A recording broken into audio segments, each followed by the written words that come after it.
guys, welcome back to Honey in the Rock. I'm Sophie, and this is Annie. Hi. How did we meet? I told you we were masses, and then I was like, wait, I don't remember. Well, obviously at school, but do you remember where? I feel like I remember watching a soccer game and seeing you. Okay. And people were like, oh, that's Sophie, and you need to know her. But I don't Okay. remember like how we met officially. I think it might have been FCA. Oh, like somebody probably introduced us. Yeah, true. And then I was like, she's so cool. And then there's this coffee shop here called Day Drinkers, and like you give that vibe. I was like, you should like work there. And that was my first thought when I met you. Was like, oh my gosh, that's such a compliment. What's her name? Like Katie, the little owner girl? Yeah. Or Nikki and Katie. Yeah, whatever one. There's one that reminds me a lot of you. Oh wait, yeah, I remember you saying that. And then that's such a compliment. And then we went to Day Drinkers together. Yeah. Oh, we did. And my friend knew you and told me to meet you. Oh yeah, Mercer. Yeah, that's so true. And now we're here in my little dorm. I love it. It's very cozy. Tell us about yourself. Okay, I am from Birmingham, Alabama. I am the youngest sibling. I have an older brother and an older sister, and I have 2 nieces and a nephew. Sweet. So fun. And I'm a senior business major here at Furman. I love it.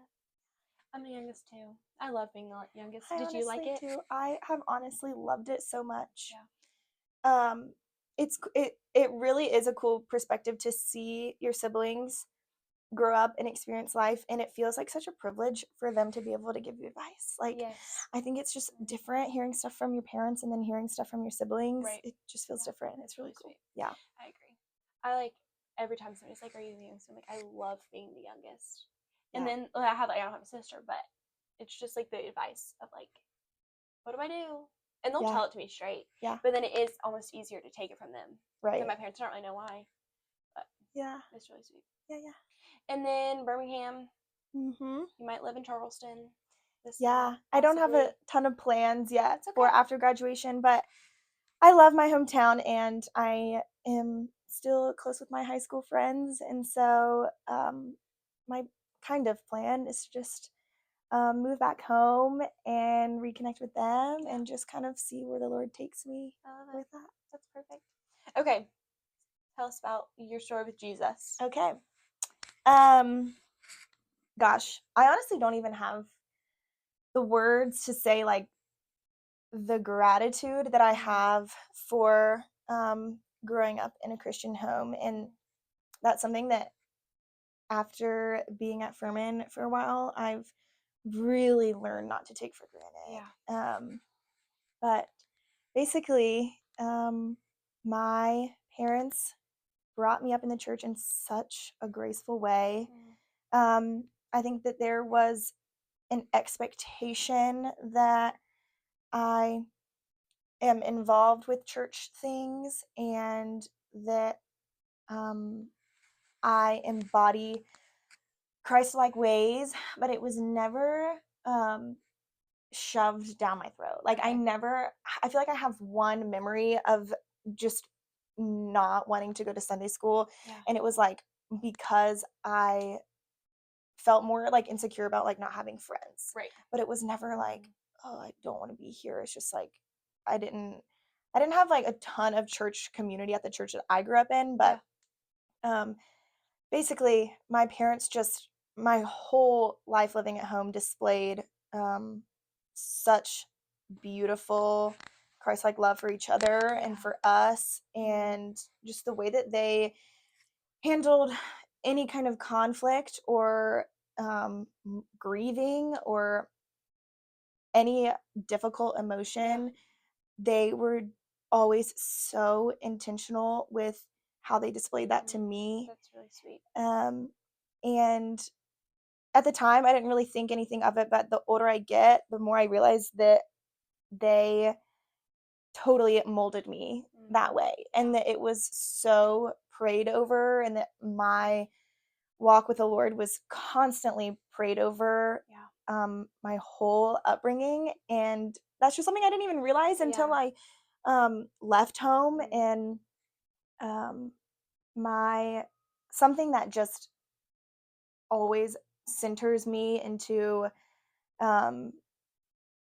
how good the Lord is to put me in a home like that is the fact that my whole childhood, my mom had a journal, and she just like will write down funny things Yeah. that we say, Yeah. or My mom has that too. yeah, and I think about that and I'm like, Mm.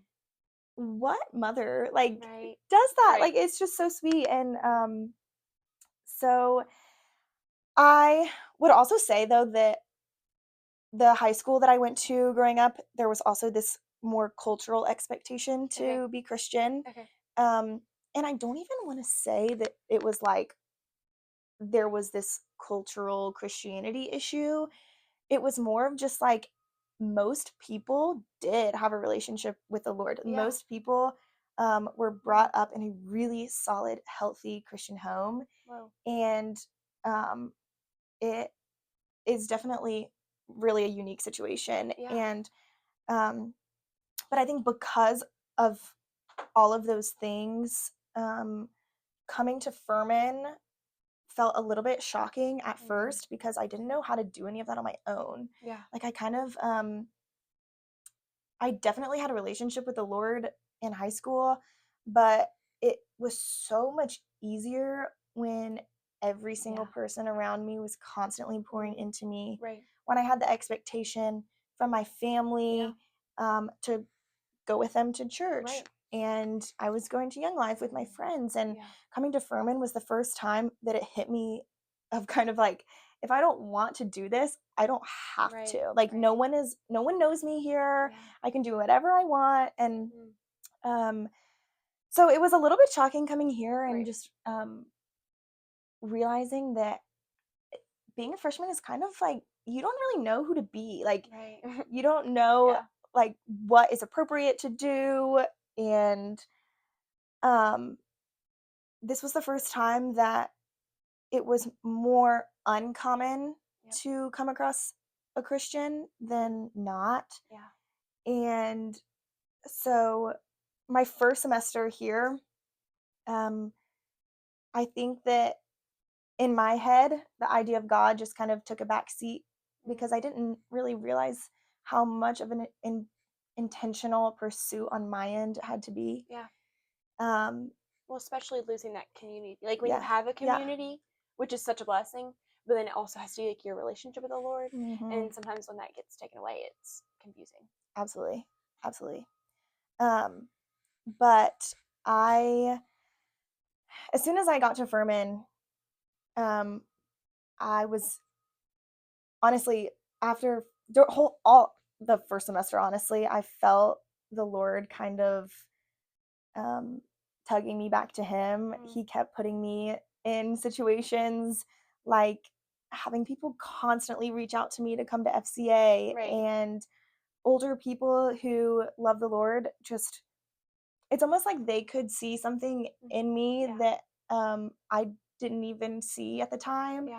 And that just meant so much to me. And I realized that through all those people, the Lord was staying so faithful to me. And He was like, hey, your circumstances are changing, but I'm still the same. And like, we have a relationship that we are going to foster together.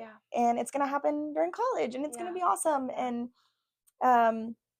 so, yeah, I just going through mostly the end of first semester and second semester, I just slowly began to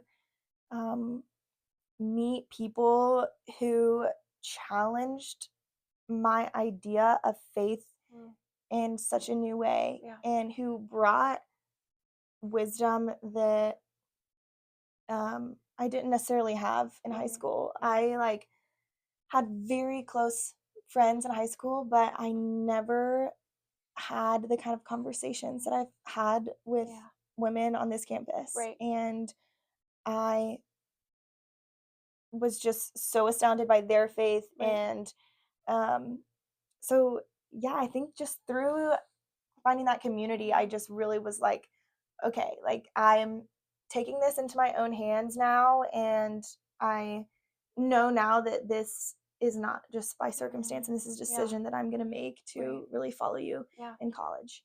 And then I went home for the summer and ended up having kind of a traumatic experience the summer in between freshman and sophomore year. Yeah. I have always known that I have like seasonal allergies, but what I didn't know is that like if you are allergic to pollen, like it's not just like you breathe it in and you sneeze, Right. but like your body genuinely cannot handle it. Right.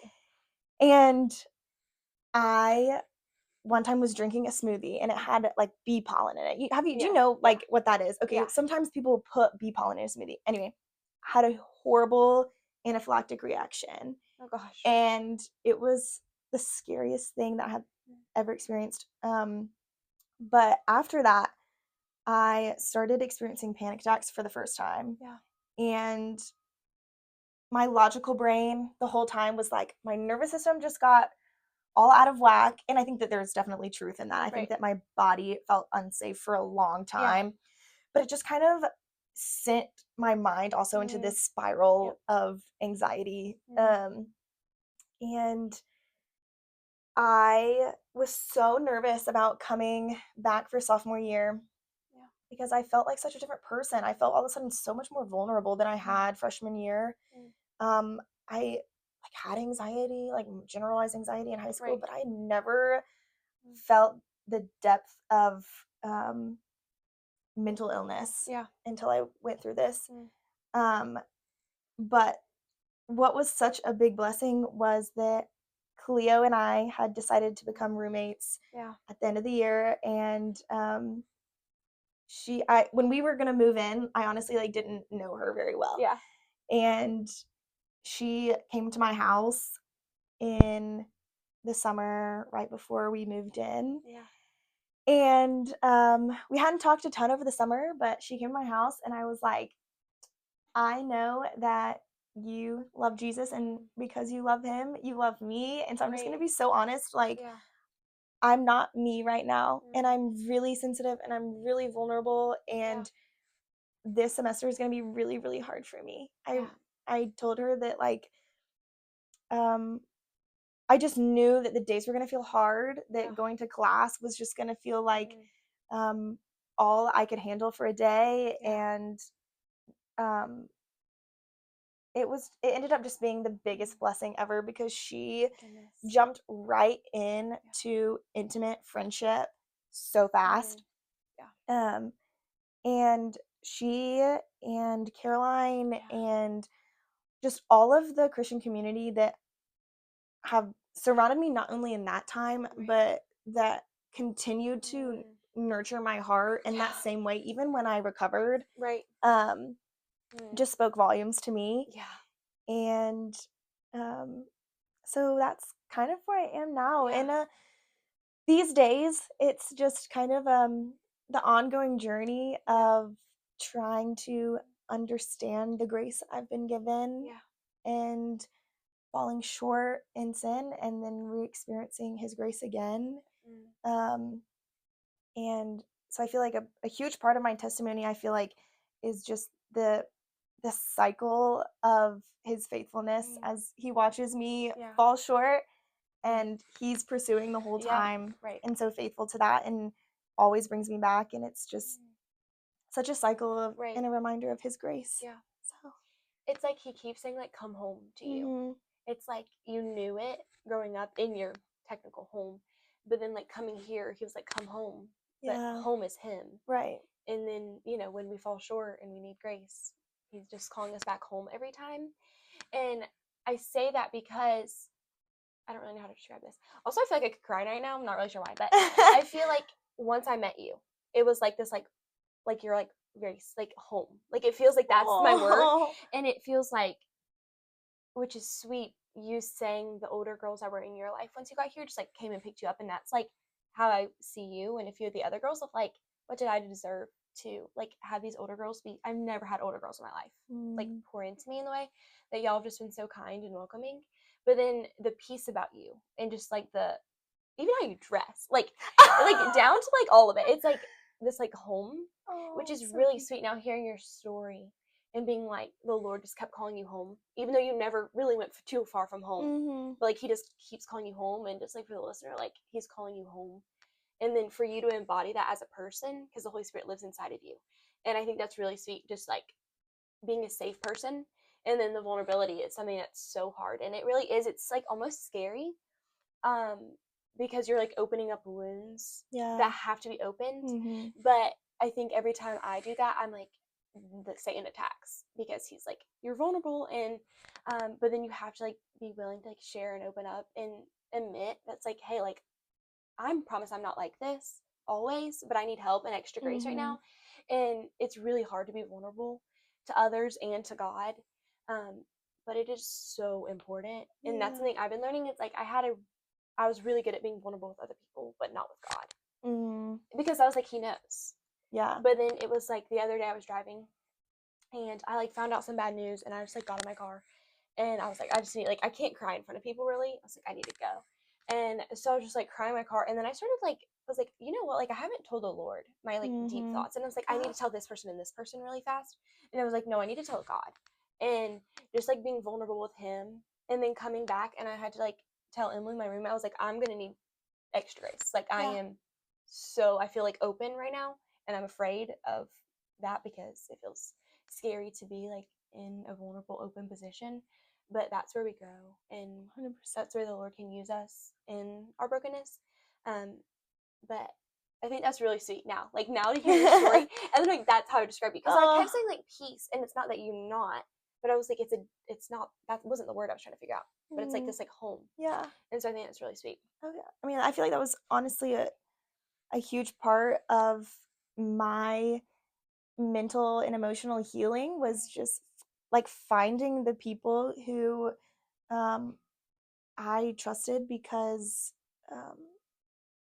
they would end up being the ones who felt like my safe people. Yeah. But that's so true. Like, learning to be vulnerable with the Lord is so important, but it is so strange, and it feels so unnatural to us, because it's like we're not face to face with someone. And honestly, like, I'm such a verbal processor that if I'm not genuinely speaking out loud, I feel like I'm not getting anything done. But I think that's so good, like being able to find the space where you can even speak out loud to the Lord and see him as the safe home like person that he is so huge, and has brought me so much healing. And it's crazy how just that practice really has washed a peace over me the past few years, and that's so cool. So grateful. That's really sweet. Going back to the beginning of your story is like being brought up in a healthy Christian home, and I think that's how like my childhood was too, and I definitely took it for granted. And at some points I would be like, I wish I wasn't, so then I could have this like miraculous like coming to know the Lord. Like, I was like addicted to drugs, and then like I came to the Lord, and like that is so incredible when the Lord uses certain people's lives in that way. But then also just the generational blessing that he gives some families, and then to like encourage like some of my friends that don't have parents like that, being like, you can be the start. And how sweet is it going to be when you have great grandkids and they're like, well, my great grandma chose to follow Jesus. But I think that's something I took for granted. And I mean, I've not been in college that long, and I'm already realizing like, whoa, like in learning other families' dynamics and seeing other things. I'm like, the Lord so intentionally gave everyone's family for a reason. And to like not take that for granted. Right. Oh, 100%. Which is easy to do, and I'm not really sure how not to. I know. Because I'll still like get annoyed at my mom, and I'm like, oh, I'm sorry, I didn't mean to. Like, I know. I took it out on you, I didn't mean it like that. Yeah, you actually can't get mad at her because she was praying over you for years. Like, sorry. And she's like, well, I was praying for that. I'm like, well, darn it, now I can't yell at you. Like, actually, that can just like what it looks like to pray over other people has been something I'm working on, and it's hard because sometimes I don't see the direct effect of prayer until I start intentionally like writing it down. And I'm like, oh my word, he has been so faithful to me. And how often I'm like, well, you forgot to do this one, God. And it's like, no, he didn't. His plan is so much bigger. And then now what it looks like for me to pray over other people, like I was prayed over, and how I probably still am being prayed over by people I don't even know. But then like walk past somebody, I'm like, I've worked on putting my phone in my book bag when I'm walking to class and praying for the people that I pass. Wow, that's good. It like makes me not complain about going to class because I don't want to go to class, and I'm like, I can't be praying and complaining. But just like being intentional in prayer, and I think that's sweet. Like that's how you were prayed over growing up, and that's how I was prayed over growing up. And then now, for people who didn't have that growing up, like we can be the hands and feet of Jesus. Exactly. That's really sweet. Do you have anything else you want to share? Gosh, I don't know. I can't think of anything else. I feel like maybe just I love what you said about how if your story does not start with feeling like you do have this like generational blessing or whatever, like that does not make you any less holy to him. Yeah. And I love that idea of like you are the start, and just like imagining all of the people who are living out our prayers, and just like what an impact that that can have. So that's so good. Yeah. And I can see that in my family. Like my mom's side, like grew up Christian, my dad's didn't. And like my dad was the start of that. You know, and it's like one person. Like he decided to follow Jesus here at Furman. And like his family still doesn't believe. But like that doesn't make him unable to accept the gospel and learn about the Lord and like be a follower of Christ because of that. And so it's really sweet, like to see that in my own life. Like one side, like my grandma is the most faithful follower I've ever met. You know, and then my other grandma like told me last weekend that you can believe whatever you want to believe. And it's like discouraging, but it's also encouraging in another way. Of like, it can start with you, and to not let that hold you back from following Jesus. So true. Well, yay. Thanks for coming on. Absolutely. And thank you guys for listening, and I'll see you next week. Bye. Bye.